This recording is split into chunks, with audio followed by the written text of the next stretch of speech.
जातक कथा। सुनहरे हंस की कहानी। एक शीलवान पुरुष अपनी पत्नी और 3 पुत्रियों के साथ वाराणसी नगर में निवास करता था। गृहस्थी के संचालन का संपूर्ण भार उसके कंधों पर था, जिसे वह पूर्ण कर्तव्य परायणता के साथ निभा रहा था। किंतु अल्प आयु में ही उसका देहांत हो गया। मृत्यु के बाद उसका पुनर्जन्म एक स्वर्ण हंस के रूप में हुआ। स्वर्ण हंस के रूप में भी उसमें मनुष्य योनि की समस्त यादें थीं। वह हमेशा उन स्मृतियों में डूबा रहता और अपने पुनर्जन्म की पत्नी और पुत्रियों को याद किया करता था। धीरे धीरे उसका पिछले जन्म के अपने परिवार के प्रति मोह इतना बढ़ गया कि उसका वर्तमान समय प्रभावित होने लगा। एक दिन उसने अपने परिवार से मिलने का निश्चय किया। वह उड़ते हुए वाराणसी पहुंचा और अपने घर पहुंचकर एक वृक्ष की शाखा पर बैठकर अपनी पत्नी और पुत्रियों को देखने लगा। उन्हें देख उसका हृदय व्यथित हो गया, क्योंकि उनकी दशा अब पहले जैसा नहीं था। उसके जीवित रहते घर में जो वैभव था वह कहीं भी दिखाई नहीं देता था।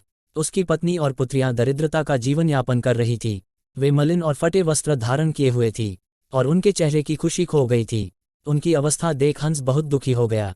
वह घर के अंदर गया और अपनी पत्नी और पुत्रियों से मिलकर उन्हें अपना परिचय दिया।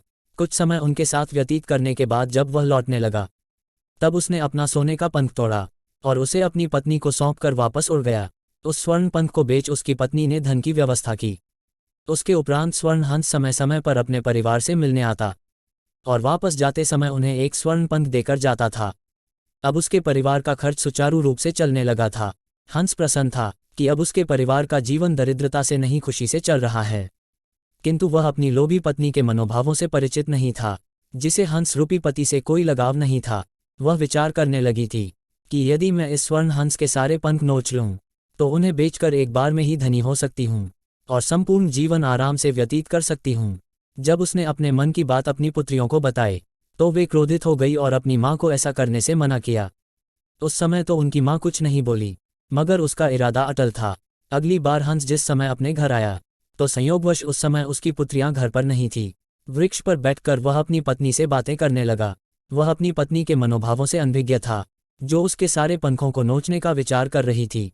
उसने हंस को पुचकारते हुए अपने पास बुलाया। हंस प्रसन्नतापूर्वक उसके पास चला गया। हंस के पास आते ही पत्नी ने उसकी गर्दन पकड़ ली और उसके सारे पंख नोचने लगी। हंस दर्द से छटपटाता हुआ चीत्कार करता रहा, किंतु वह लोभ में इतनी अंधी हो चुकी थी कि उसे उस पर दया नहीं आई और उसने उसके सारे पंख नोचकर उसे एक किनारे फेंक दिया। हंस दर्द से तड़पता एक किनारे पड़ा रहा और वह उनसे पंखों को समेटती रही। किंतु आश्चर्य की बात यह थी कि जैसे ही वो उन पंखों को हाथ लगाती, वो साधारण पंखों में परिवर्तित हो जाते। यथार्थ में स्वर्ण हंसों की इच्छा के विरुद्ध प्राप्त किए गए पंख सोने के नहीं रह जाते थे। इस तरह धनी होने की उसकी लालसा पूर्ण नहीं हो पाए।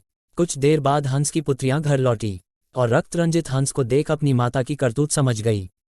उन्होंने हंस को उठाया तो उसे जीवित पाया। उन्होंने उसे का सेवा शुश्रूषा प्रारंभ की। कुछ ही दिनों में हंस स्वस्थ हो गया। उसके पंख पुनः उगाए, किंतु इस बार वे स्वर्ण पंख न होकर साधारण पंख थे। हंस उड़ने में समर्थ होते ही वह वहां से उड़ गया और कभी वाराणसी लौटकर नहीं आया। कहानी का सीख: ज्यादा लोभ अच्छा नहीं होता है। अगर आपको यह कहानी अच्छी लगी हो तो सब्सक्राइब, लाइक, कमेंट और शेयर जरूर कीजिएगा। यह वीडियो देखने के लिए धन्यवाद।